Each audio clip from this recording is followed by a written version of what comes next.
ആപ്കി അദാലത്തിൽ super star ധർമ്മേന്ദ്രയുടെ മേലുള്ള കുറ്റാരോപണം ഇദ്ദേഹം സ്വന്തം ഇഷ്ടപ്രകാരം പ്രവർത്തിക്കുന്ന വ്യക്തിയാണ് എന്നുള്ളതാണ്.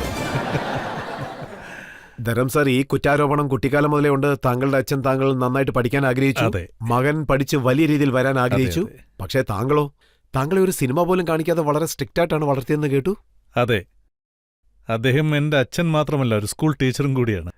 ഒന്ന് ആലോചിച്ച് നോക്കൂ, എത്ര ഡിസിപ്ലിൻഡ് ആയിരിക്കുമെന്ന്. എനിക്കിപ്പോഴും ഓർമ്മയുണ്ട്, ചെറുപ്പത്തിൽ അദ്ദേഹത്തിന്റെ ഒപ്പം കിടന്നുറങ്ങണമെന്ന് ഞാൻ ആഗ്രഹിച്ചിട്ടുണ്ട്. അത് ഞാൻ എന്റെ അമ്മയോട് പറഞ്ഞു, അച്ഛൻ്റെ ഒപ്പം എനിക്ക് കിടന്നുറങ്ങണമെന്ന്. അമ്മ അച്ഛനോട് പറഞ്ഞു, ഇവന് നിങ്ങളോടൊപ്പം കിടക്കണോ അത്രേ. എന്നിട്ട് എന്നോട് പോയി കിടക്കാൻ പറഞ്ഞു, ഞാനും പോയി. എന്നിട്ട് ബെഡ്ഷീറ്റ് എടുത്ത് അദ്ദേഹത്തെ കെട്ടിപ്പിടിച്ച് കിടന്നു. നീ എന്താ മലയിൽ കിടന്നുറങ്ങണമെന്ന് അദ്ദേഹം എന്നോട് ചോദിച്ചു. അപ്പൊ ഞാൻ ചിന്തിച്ചു, ഞാൻ ഉറങ്ങാനാ വന്നത്, മരിക്കാനല്ല. ഇതുപോലെ ഒരുപാട് കാര്യങ്ങളുണ്ട്. അത്രയ്ക്ക് ഡിസിപ്ലിനാ. ഇപ്പൊ ഞാനിവിടെ ഇരിക്കുന്നത് എന്റെ അച്ഛനും അമ്മയും എന്നെ വളർത്തിയ രീതിയും അവർ പഠിപ്പിച്ചെന്ന സംസ്കാരവുമാണ്. അതുകൊണ്ടാണ് ഞാൻ ഇവിടെ വരെ എത്തിയത്. താങ്കൾ ആദ്യമായിട്ട് കണ്ട സിനിമ ഏതാണ്? ഞാൻ പെർമിഷൻ കിട്ടിയതിന് ശേഷം ആദ്യം കണ്ട സിനിമ ഷഹീദ് എന്നൊരു സിനിമയാണ്, അച്ഛന്റെ സ്കൂളിൽ നിന്ന് മാറിയതിനു ശേഷം. അന്ന് എനിക്ക് തോന്നിയത് എനിക്ക് പൂർണ്ണ സ്വാതന്ത്ര്യം കിട്ടിയെന്നാണ്. ഞാൻ അമ്പരന്ന് നോക്കുമായിരുന്നു, ഈ കാണുന്നതൊക്കെ ശരിക്കും എന്താണ്? ദിലീപ് കുമാർ, കാമ്നി കൗശൽ. എനിക്കപ്പോ തോന്നിയത് ഈ അപ്സരസുകൾ, ഈ സുന്ദരികൾ, ഇവരൊക്കെ എവിടെയാണ്? ഇവരൊക്കെ എന്റെ ആളുകളല്ലേ? അങ്ങനെയാണ് ഞാൻ അന്നേരം കരുതിയത്. എനിക്കും അവരുടെ അടുത്തേക്ക് ചെല്ലണം. I am one of them. എനിക്കന്ന് ഇങ്ങനെയൊക്കെ തോന്നി. പിന്നെ എന്റെ പ്രാർത്ഥനയിൽ ഒരു ആത്മാർത്ഥതയുണ്ടായിരുന്നു, നിഷ്കളങ്കതയുണ്ടായിരുന്നു. അതെല്ലാം കണ്ട് ദൈവത്തിന്റെ മനസ്സലിഞ്ഞു കാണും. അതുകൊണ്ട് എനിക്ക് സിനിമയിൽ അവസരം കിട്ടി. പക്ഷെ മുംബൈയിലേക്ക് താങ്കൾ വന്നതിന് ശേഷം പ്രൊഡ്യൂസേഴ്സിനെ മീറ്റ് ചെയ്യാൻ വേണ്ടി പോയിരുന്നു. അപ്പോൾ അവര് ഭയൽവാൻ എന്തിനാണ് ഇവിടേക്ക് വരുന്നത്, ഗുസ്തിയിടാൻ പോകാൻ പറയാറുണ്ടെന്ന് കേട്ടു. ഇത് ഒരു സിനിമയിൽ സംഭവിച്ചതാണ്. ഞാൻ ബന്ദ്രി എന്നൊരു സിനിമയിൽ സൈൻ ചെയ്തു. അതായത് ബിമൽ ചേട്ടൻ, ഗുരുദത്ത്, ഇവരൊക്കെ പതുക്കെ സിനിമയെടുക്കൂ. ഒരു പടം തീർക്കാൻ ഒരുപാട് സമയമെടുക്കും. ബോംബെ പോലുള്ളൊരു സിറ്റിയിൽ. ഞാനൊരു മിഡിൽ ക്ലാസ് ഫാമിലിയിൽ നിന്ന് വന്നവനാ. ഞാൻ എനിക്ക് ജീവിക്കാനുള്ള വഴി നോക്കണമല്ലോ. ആ സമയത്ത് ലെവൻ ഷിംലയിലേക്ക് എന്നെ വിളിച്ചു. ടെസ്റ്റ് കഴിഞ്ഞപ്പോഴാണ് പറഞ്ഞത് ഹോക്കി പ്ലെയറിന്റെ ക്യാരക്ടറാണെന്ന്. ഞാൻ പറഞ്ഞു, എനിക്ക് ഹോക്കി പ്ലെയർ വേണ്ട, ഹീറോ ആവണമെന്ന്. പിന്നെ ഞാൻ അവരെ തൊഴുതു വന്നു. ഇതുപോലെ ഒരുപാട് സംഭവങ്ങൾ ഉണ്ടായിട്ടുണ്ട്. സിനിമയിൽ ഇതുപോലെയൊക്കെ സാധാരണയാണ്. ഞാൻ എന്റെ സെൽഫ് റെസ്പെക്ട് മാത്രം ആർക്കും പണയം വെച്ചില്ല. ജോലി തരുമെന്ന് ചോദിക്കുന്ന ഒരു തെറ്റല്ല. Work is worship for me. ജോലിയെ ഞാൻ ദൈവമായിട്ടാണ് കാണുന്നത്. പക്ഷെ എപ്പോഴെങ്കിലും താങ്കൾക്ക് തോന്നിയിട്ടുണ്ടോ ഇത് വർക്കൗട്ട് ആയില്ലെങ്കിൽ ഇനി എന്ത് ചെയ്യാനാണെന്ന്? അതെ, അതിനെക്കുറിച്ച് ഞാൻ നിങ്ങളോട് പറയാം. അതായത് ഞാൻ കുറേശ്ശെ പണം സമ്പാദിക്കാൻ തുടങ്ങിയതും ഒരു ഫിയറ്റ് കാർ വാങ്ങിച്ചു. അതായത് 18,000 രൂപയ്ക്കാണ് വാങ്ങിയത്. എന്റെ സഹോദരൻ അജിത്ത് അന്ന് പറഞ്ഞു, ചേട്ടാ നിങ്ങൾ ഹെറർ വാങ്ങിക്കായിരുന്നു, അത് കുറച്ചുകൂടെ നല്ലതാണെന്ന്. ഓപ്പൺ കാറിൽ ഹീറോയെപ്പോലെ ഓടിച്ചു പോയാൽ അത് നന്നാവുമെന്ന്. ഞാൻ പറഞ്ഞു, അജിത്ത്, ഈ ഇൻഡസ്ട്രി വിശ്വസിക്കാൻ പറ്റില്ല. എന്നാലും ഞാൻ തിരിച്ചു പോകാൻ ഉദ്ദേശിക്കുന്നില്ല. എന്തെങ്കിലുമൊക്കെ നേടിയിട്ടേ ഞാൻ ഇവിടെ ഒന്ന് പോകൂ. പക്ഷേ അതിന് കുറച്ച് സമയമെടുക്കുകയാണെങ്കിൽ ഞാൻ ഫിയറ്റ് കാറ് ഒരു ടാക്സിയാക്കി മാറ്റും. അങ്ങനെ ടാക്സിയാക്കി ഓടിക്കേണ്ടി വരും, സ്ട്രഗിൾ ചെയ്യേണ്ടി വരും. ഇതുകൊണ്ട് നമുക്ക് അഡ്ജസ്റ്റ് ചെയ്യാൻ പറ്റും. സെൻസ് ഓഫ് റെസ്പോൺസിബിലിറ്റി എനിക്ക് തുടക്കം മുതലേ ഉണ്ടായിരുന്നു. ഇങ്ങനെയൊക്കെയാണ് കാര്യങ്ങൾ. പക്ഷെ തുടക്കത്തിൽ താങ്കൾ നല്ല സിനിമകളാണ് ചെയ്തത്. സത്യാഖാമിൽ നല്ല പേരല്ലേ കിട്ടിയത്. ഭൂലോ പത്തറിലും പ്രശംസകൾ കിട്ടി. ബന്ദനി പോലുള്ള മനോഹരമായ സിനിമകൾ ചെയ്തു. പക്ഷേ അതിനുശേഷം താങ്കൾ ജഡ് യംല, Pakala Diwana,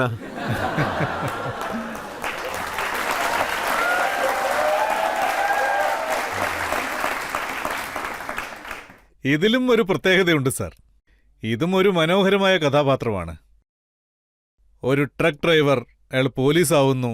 it was revenge story. അതില് ത്രോട്ട് കോമഡി ഉണ്ടാവും. കോമഡി എന്ന് വെച്ചാൽ സിറ്റുവേഷണൽ കോമഡി ആയിരുന്നു. കോമഡിയെപ്പറ്റി പറയുകയാണെങ്കിൽ എനിക്ക് കുറച്ചുകൂടി ഈസിയാണ്. കോമഡിയിൽ തന്നെ ആ സിനിമ നന്നായിട്ട് പോയി. അന്ന് ആ സിനിമ 25 ആഴ്ച ഓടി. 25 ആഴ്ച. അതെ, വളരെ നന്നായിട്ട് ഓടി. താങ്കൾ കോമഡി സിനിമകൾ ചെയ്യുകയാണെങ്കിൽ അത് വളരെ നന്നായിട്ടാണ് ഓടുന്നത്. കോമഡി എനിക്ക് വഴങ്ങും. അതെങ്ങനെയാണെന്ന് എനിക്കറിയില്ല. പക്ഷേ ഞാൻ സെൽഫ് അനലൈസേഷൻ ചെയ്യും. എനിക്ക് എന്തൊക്കെ വഴങ്ങും. ചെറുപ്പം തൊട്ടേ ഞാൻ അങ്ങനെയായിരുന്നു. ഒബ്സർവേഷൻ, അതായത് മറ്റുള്ളവർ എന്ത് ചെയ്യുന്നു, എങ്ങനെ ചെയ്യുന്നു, ഇതൊക്കെ ശ്രദ്ധിക്കും. ഒരു വികാരമുള്ള മനുഷ്യൻ, എന്റെ അഭിപ്രായത്തിൽ ആക്ടിംഗ് വെറും ആക്ടിംഗ് മാത്രമല്ല, ഇറ്റ്സ് എ റിയാക്ഷൻ. ആ റിയാക്ഷൻ വികാരമുള്ള ഒരു മനുഷ്യന് ഉടനെ വരും. നിങ്ങൾ അദ്ദേഹത്തെ സ്നേഹത്തോടെ വിളിച്ചാലോ സഹതാപത്തോടെ അയ്യോ പാവം അവന് പരിക്ക് പറ്റിയല്ലോ അവനെ പെട്ടെന്ന് ആശുപത്രി കൊണ്ടുപോകുന്നൊക്കെ പറയുമ്പോൾ അപ്സെറ്റ് ആവുന്നത്, പിന്നെ ആരെങ്കിലും ദേഷ്യത്തോടെ എന്തെങ്കിലും പറഞ്ഞാൽ എടം നിന്നൻ എന്നൊക്കെ പറയുക, അതും ചടപടാന്ന് വരും. ഇതുപോലുള്ള റിയാക്ഷൻ, ഈ റിയാക്ഷനെയാണ് ആക്ടിംഗ് എന്ന് പറയുക. ഈ റിയാക്ഷനെ ഏത് രീതിയിൽ എവിടെ എത്ര അളവിൽ കൊടുക്കണമെന്ന് നമ്മൾ മനസ്സിലാക്കണം. അതാണ് ശരിക്കുള്ള ആക്ടിംഗ്. താങ്കളുടെ റിയാക്ഷനിൽ കൂടുതലും വരാറുള്ളത് പട്ടി പട്ടി എന്നുള്ള വാക്കുകളാണ്. അതെന്തുകൊണ്ടാണെന്നറിയില്ല, അത് വളരെ ഫേമസ് ആയിപ്പോയി. അതായത് ഒരിക്കൽ സംഭവിച്ചത്, ഒരു പ്രാവശ്യമല്ല പല പ്രാവശ്യം താങ്കൾ പട്ടി, വിഡി, പെരുക്കി ഇതുപോലുള്ള വാക്കുകൾ ഉപയോഗിച്ചിട്ടുണ്ട്. പട്ടികളുടെ മുന്നിൽ ഡാൻസ് കളിക്കാൻ പാടില്ലെന്ന് താങ്കൾ പറഞ്ഞു. അങ്ങനെ പറഞ്ഞു. അതെ, ശരിക്കും വില്ലന്മാർക്ക് പട്ടികൾ വിശ്വാസമുള്ളവയായിരിക്കും. അതുകൊണ്ടാണ് ഞാൻ അങ്ങനെ പറഞ്ഞത്. ഞാൻ അങ്ങനെ പറഞ്ഞത് നായ വിശ്വാസമുള്ള ജീവി ആയതുകൊണ്ടാണ്. ഞാൻ അറിഞ്ഞത് ഈ പട്ടി എന്നുള്ള വാക്കുകളൊക്കെ താങ്കൾ ഹോണായിട്ട് എഴുതുന്ന ഡയലോഗുകളാണെന്ന്. അല്ല, ഡയലോഗ്സ് ചില സമയങ്ങളിലൊക്കെ, അതായത് ഉള്ളിൽ നിന്ന് ഫിയർ ദ റോൾ, ചില കാര്യങ്ങൾ ഓട്ടോമാറ്റിക്കലി നിങ്ങളുടെ ഉള്ളിൽ നിന്ന് വരും. അങ്ങനെയാണ് ചിലതൊക്കെ യൂട്ടിലൈസ് ചെയ്യുക. ഇതാണ് സീന്, ഇതാണ് ഈ സീനിന് വേണ്ടത്. അതിൻ്റെ മുമ്പോ ശേഷമോ എന്തെങ്കിലും ഒന്ന് ആഡ് ചെയ്യും. പല സ്ഥലങ്ങളിലും എന്നെ വിട്ടേക്കോ, ഇൻഡസ്ട്രിയിൽ തന്നെ ഓരോ ആക്ടേഴ്സിനും ക്യൂ വേണം. അതായത് എവിടെ നിർത്തിയോ അവിടെ നിന്ന് വേണം അവർക്ക് തുടങ്ങാൻ. ഒരിക്കൽ വിനോദ് പറഞ്ഞു, ചേട്ടാ ലാസ്റ്റ് ക്യൂ മാത്രം കറക്റ്റായിട്ട് പറയണമെന്ന് പറഞ്ഞു. പലപ്പോഴും ഞാൻ എൻ്റെ പാട്ടിന് പൊയ്ക്കൊണ്ടിരിക്കും, പിന്നെയാണ് കൺട്രോൾ ചെയ്യാൻ തുടങ്ങിയത്. അതായത് ലാസ്റ്റ് വേർഡ് ഇങ്ങനെ വേണം പറയണമെന്ന്. 1-2 ഡയലോഗുകൾ പറയാൻ പറ്റുമോ? താങ്കൾ എഴുതിയ ഡയലോഗുകൾ, താങ്കൾക്ക് തോന്നിയതുപോലെ താങ്കൾ പറഞ്ഞത്. ഞാൻ നൗക്കർ ബീവി സിനിമയിൽ ഒരുപാട് എഴുതിയിട്ടുണ്ട്. അതില് ഇവരെല്ലാം സിനിമ കണ്ടു കാണുമോ എന്നറിയില്ല. അതിൽ ഹീറോയിൻ എന്നെ വാടക ഭർത്താവായിട്ടാണ് വെച്ചിരിക്കുന്നത്. ചെറുപ്പത്തിൽ എൻ്റെ ഒരു കസിൻ ഉണ്ടായിരുന്നു. അതിനുശേഷം അതായത് സിറ്റുവേഷൻ മാറിക്കഴിഞ്ഞു. അതിനുശേഷം ഞാൻ അവളോട് പറഞ്ഞു, ഞാൻ നിന്റെ ഭർത്താവല്ലേ, ഞാൻ നിന്റെ റൂമിൽ കിടന്നോട്ടെ എന്ന്. അവൾ പറഞ്ഞു അത് പറ്റില്ലെന്ന്. ഇറങ്ങിപ്പോന്ന് പറഞ്ഞ് അവൾ എന്നെ ബാത്റൂമിലേക്ക് തള്ളിയിട്ടു. പിന്നെ ഞാൻ വിചാരിച്ചു ബാത്റൂമിലാ. ചെറുപ്പത്തിൽ നമ്മൾ ലൂഡോ കളിക്കില്ലേ, അതായത് ഡേസ് കൊണ്ട്. ചിലതൊക്കെ ഞാൻ ഡബ്ബിങ്ങിലും കറക്റ്റ് ചെയ്യാറുണ്ട്. ചിലപ്പോൾ ഞാൻ പുറംതിരിഞ്ഞിരിക്കുകയായിരിക്കും. അവൾ എന്താണ് ചെയ്യുന്നതെന്ന് നോക്കാൻ ശ്രമിക്കും. ഞാൻ തിരിഞ്ഞു നോക്കുമ്പോൾ ഇത്രയും വലിയ ലൂഡോ നീ എവിടുന്ന് വാങ്ങിച്ചാന്ന് ഞാൻ ചോദിച്ചു. അത് ശ്രദ്ധിച്ചവരെല്ലാം പൊട്ടിച്ചിരിച്ചുപോയി. ലേഡീസ് എല്ലാം ഭയങ്കര ചിരിയായിരുന്നു. ലൂഡോ ഇതുപോലെയുള്ള ആക്ടിംഗ്. ഷോലെ സിനിമയിൽ ആ മോസി ഡയലോഗ് താങ്കളാണ് എഴുതിയതെന്ന് കേട്ടു. അല്ല, ഞാനതിൽ ജി ആണ് ആഡ് ചെയ്തത്. അങ്ങനെയാണ്. ആ സിനിമയിൽ ജി ആഡ് ചെയ്തതുകൊണ്ട്, അതായത് മൗസി എന്ന് വിളിച്ചാൽ തന്നെ വഴക്ക് കേൾക്കുമായിരുന്നു. ഹേയ് കിളവി, ചപ്പാത്തിക്ക് മാവ് കുഴച്ചോ, ദിസ് ആൻഡ് ദാറ്റ്. അതിനുശേഷം അവർ പറയും, ശരി ഞാൻ സമ്മതിച്ചു, നീ വാ എന്ന്. ഞാൻ ശരി മൗസി ജി വരാന്ന് പറഞ്ഞ് ജി ആഡ് ചെയ്തപ്പോൾ കുറച്ചുകൂടെ നന്നായിരുന്നു. ഇതുപോലെ ഓട്ടോമാറ്റിക്കായിട്ട് പലതും കൈന്നിടും. ഇതെനിക്ക് നാച്ചുറലായിട്ട് വരുന്ന കാര്യങ്ങളാ. ഒരു ഫ്ലോയിലങ്ങ് വരും. വീട്ടിലുള്ളപ്പോൾ പോലും അമ്മയോട് സംസാരിക്കുമ്പോൾ പ്ലീസ് തരൂ അമ്മേ, പൈസ തരണം, എനിക്ക് സിനിമ കാണണമെന്ന് പറയും. കെഞ്ചുന്ന പോലെ പറഞ്ഞാൽ നല്ല രസമായിരിക്കും. അതായത് താങ്കൾ ആക്ടിംഗ് താങ്കളുടെ ഇഷ്ടപ്രകാരം ചെയ്യുന്നു, ഡയലോഗുകൾ ഇഷ്ടപ്രകാരം ചെയ്യുന്നു. അതുകൊണ്ട് പടത്തിൽ ഡയറക്ടറിന് വല്ല പണിയും ഉണ്ടായിരിക്കുമോ? അല്ലല്ല, ഡയറക്ടറാണ് എല്ലാം ചെയ്യുക. എനിക്ക് നല്ല ഡയറക്ടറെ കിട്ടിയപ്പോഴെല്ലാം ഞാൻ ശരിക്കും കഠിനാധ്വാനം ചെയ്തില്ല. കാരണം തുലാൽ ഗുവ അങ്ങനെ അതുപോലുള്ള ഒരുപാട് നല്ല നല്ല ഡയറക്ടേഴ്സ് ഉണ്ടായിരുന്നു. ഡയറക്ടറാണ് ശരിക്കുള്ള ക്യാപ്റ്റൻ. പിന്നെ സ്ക്രിപ്റ്റ് നല്ലതാണെങ്കിൽ, അതിൻ്റെ വഴികൾ കറക്റ്റാണെങ്കിൽ ഒരു ബുദ്ധിമുട്ടും ഉണ്ടാവില്ല. അതിൽ നമ്മൾ ട്രിബിൾ ചെയ്യും. ബോൾ എങ്ങനെ കൊണ്ടുപോയി ഗോൾ അടിക്കാമെന്ന്. പോകുന്ന വഴി ശരിയല്ലെങ്കിൽ, പിച്ച് ശരിയല്ലെങ്കിൽ നിങ്ങൾ എങ്ങനെയൊക്കെ കളിച്ചാലും ഒന്നും വർക്കൗട്ട് ആവില്ല. അതുപോലെ ഇത് എങ്ങനെയാണെങ്കിലും ശരി, താങ്കൾ ഡാൻസ് കളിക്കുന്നത് കണ്ട് ഈ ലോകം തന്നെ കൈയടിക്കാറുണ്ട്. അതും താങ്കളുടെ ഡിഫറെന്റ് സ്റ്റൈലിന് വേണ്ടി. ഞാൻ എനിക്ക് തോന്നുന്ന പോലെ ഡാൻസ് ചെയ്യും. പലപ്പോഴും എന്റെ സ്വന്തം സ്റ്റെപ്പുകളായിരിക്കും. ചിലപ്പോ ഡയറക്ടർ വന്ന് അത് വീണ്ടും ഒന്നുകൂടെ ചെയ്യാൻ പറഞ്ഞാൽ എനിക്കത് റിപ്പീറ്റ് ചെയ്യാൻ കഴിയില്ല. ഒരു തവണ ഞാൻ അങ്ങനെ ചെയ്തു. വീണ്ടും ചെയ്യാൻ പറഞ്ഞാൽ വേറെ പുതിയതായിട്ട് എന്തെങ്കിലും കിട്ടും. അപ്പോ നമ്മൾ കണ്ട ഈ ജെറ്റ് യമുന പകല ഇതിന്റെ ക്ലിപ്പിംഗ്സ് എല്ലാം അതിൽ താങ്കൾ ഓണായിട്ടാണോ എല്ലാം ചെയ്തത്? ഞങ്ങളുടെ ഡയറക്ടർ ഗോപി കൃഷ്ണൻ സാർ, അദ്ദേഹം തന്നെയാണ് ഡാൻസ് കൊറിയോഗ്രാഫർ. അദ്ദേഹം വന്ന് എന്നോട് പറഞ്ഞു, ധരം എങ്ങനെയാണ് ചെയ്യേണ്ടത്, 1 2 3 4 സ്റ്റെപ്പ് ഇങ്ങനെ വേണമെന്ന്. ഞാൻ ഈ സ്റ്റെപ്പിനേക്കാളും 2-3 സ്റ്റെപ്പ് കൂടിയ എന്താ കുഴപ്പമെന്ന് ചോദിച്ചു. പെട്ടെന്ന് പണി തീർക്കും. ഇതില് ശരിക്കും ഋതം എങ്ങനെയാണെന്ന് വെച്ചാൽ ഋതം എങ്ങനെയാണെങ്കിലും ഞാൻ ക്യാരക്ടർ വിട്ടില്ല. അതായത് ആ ട്രക്ക് ഡ്രൈവർ ഒരു പോലീസുകാരനായാലും അല്ലെങ്കിൽ ട്രക്ക് ഡ്രൈവർ ആയാലും അവൻ പരേഡ് ചെയ്യില്ലല്ലോ എങ്ങനെയൊക്കെ.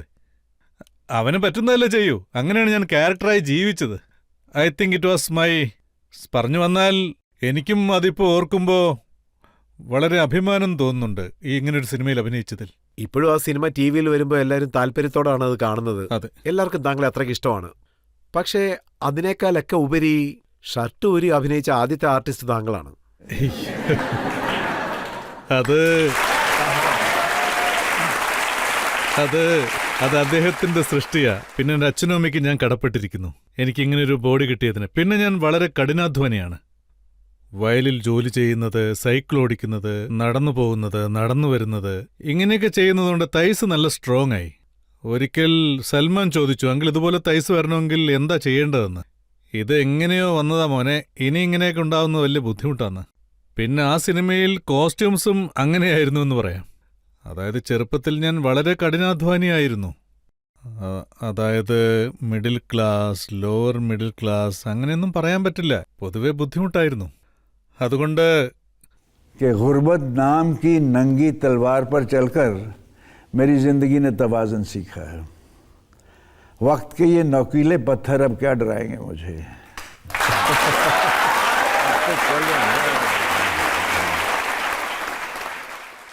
പക്ഷേ ഇപ്പോഴുള്ള സൽമാൻ ഖാനും അതുപോലെ ഷർട്ട് ഊരാറുണ്ട്. അതെ, അതായത് യുസി ഇപ്പോഴത്തെ കാലഘട്ടം വെച്ച് നോക്കുകയാണെങ്കിൽ ഒരു ആക്ടർ ആവണമെങ്കിൽ നല്ല ബോഡി, നല്ല ഡാൻസ്, ഇത് കമ്പൽസറിയാണ്. ഞങ്ങളുടെ കാലത്ത് ചോദിക്കുമായിരുന്നു എന്താ ഈ ഡാൻസ്, ഇതിപ്പോ ഒരു ശീലമായി മാറിയിരിക്കുകയാണല്ലോ എന്ന്. ആണുങ്ങളെ ഡാൻസ് ചെയ്യിപ്പിക്കും, പക്ഷെ ഞാൻ ചെയ്യില്ല. അതായത് അന്ന് ഞാൻ ഡാൻസ് പഠിച്ചില്ല. ഒരിക്കൽ ഒരു സിനിമയിൽ ദിൽബി തേര ഹംബി തേര എന്നുള്ള സിനിമയിൽ ഡയറക്ടർ അർജുൻ ഖുറാനി, എന്റെ അടുത്ത സുഹൃത്ത്, അദ്ദേഹത്തിന്റെ കയ്യിൽ 10 രൂപയുണ്ടെങ്കിൽ എനിക്കതിൽ നിന്ന് 5 രൂപ തരും. അത്രയ്ക്ക് അടുപ്പമാ. അദ്ദേഹം എന്നെ ഡാൻസ് പഠിപ്പിക്കാൻ വേണ്ടി പറഞ്ഞയച്ചു. സ്റ്റാൻ സിനിമയുടെ അടുത്തൊരു സ്കൂൾ ഉണ്ടായിരുന്നു. നീ ചെന്ന് ഡാൻസ് പഠിക്കെന്ന് പറഞ്ഞു. ഡാൻസ് പെട്ടെന്ന് പഠിക്കണം, അദ്ദേഹത്തിന് കുറച്ച് കാത് കേൾക്കില്ല. ഞാൻ ഡാൻസ് പഠിക്കാന്ന് പറഞ്ഞു. ചെല്ല്. അവിടെ ചെന്നപ്പോൾ എനിക്ക് ഡാൻസ് പഠിപ്പിച്ചു തരാൻ തുടങ്ങി. 1 2 3 4. ഒരു പെണ്ണുണ്ടായിരുന്നു അവിടെ. എനിക്ക് ഭയങ്കര നാണമായിരുന്നു. ഇപ്പോഴും അങ്ങനെ തന്നെയാ, സത്യമായിട്ട്. എനിക്ക് തോന്നി എന്താടാ ഇത്, 1 2 3 4. താഴെ ചായക്കടയുണ്ടായിരുന്നു, അവിടെ സമോസ ഉണ്ടായിരുന്നു. അതൊക്കെ കഴിച്ച് പതുക്കെ വായൊക്കെ തുടച്ച്. പിന്നെ 31st നൈറ്റ് അന്ന് എന്നെ ഒരു ക്ലബിലേക്ക് ക്ഷണിച്ചിരുന്നു. ഞാനും അങ്ങോട്ട് പോയി. സൂട്ട് വേണമെന്ന് പറഞ്ഞപ്പോൾ എൻ്റെ അടുത്ത് സൂട്ടൊന്നുമില്ല എന്ന് പറഞ്ഞു. പടത്തിലിടുന്ന ഏതെങ്കിലും ഒന്ന് ഇട്ടാൽ മതി എന്ന് പറഞ്ഞു. ഒരു വൈറ്റ് കളർ സൂട്ട്, അത് ഞാൻ ഇട്ടു. അത് നല്ല ഭംഗിയുണ്ടായിരുന്നു. എൻ്റെ നോട്ട് അഴിഞ്ഞുപോയി ചർച്ച് ഗേറ്റ് സ്റ്റേഷനിൽ വെച്ച്. അന്നേരം ഞാൻ അവിടെ കണ്ട ഒരാളോട് ചോദിച്ചു ഈ നോട്ടൊന്ന് കെട്ടിത്തരാൻ. അങ്ങനെ അത് ശരിയാക്കിയതിന് ശേഷം ക്ലബിലേക്ക് ഞാൻ ചെന്നു. അപ്പോൾ അർജുൻ ചോദിച്ചു ഡാൻസ് ചെയ്യുന്നോ?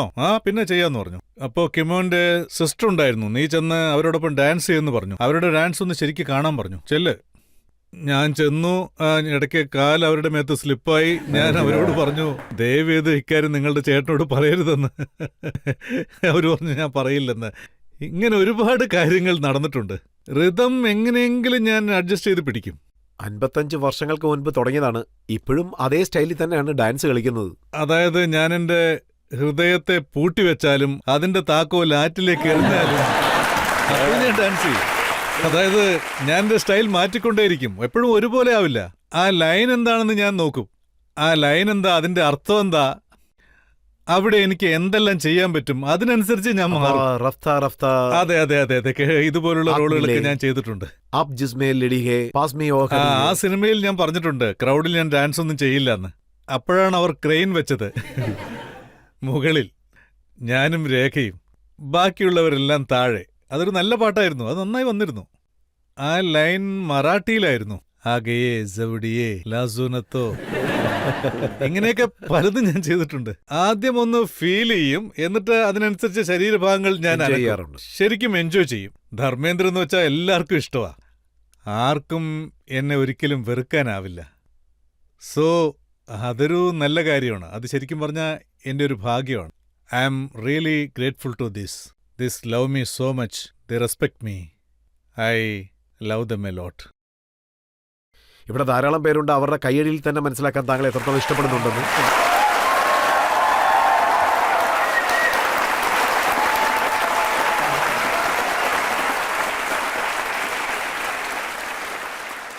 I know I can look into their eyes, I can smell. എനിക്ക് ആ മണം വരുന്നുണ്ട്. नहीं चाहता जो जरा दिल से पूछे वो, धड़क उठेगा नाम से मेरे और गवाही देगा वो.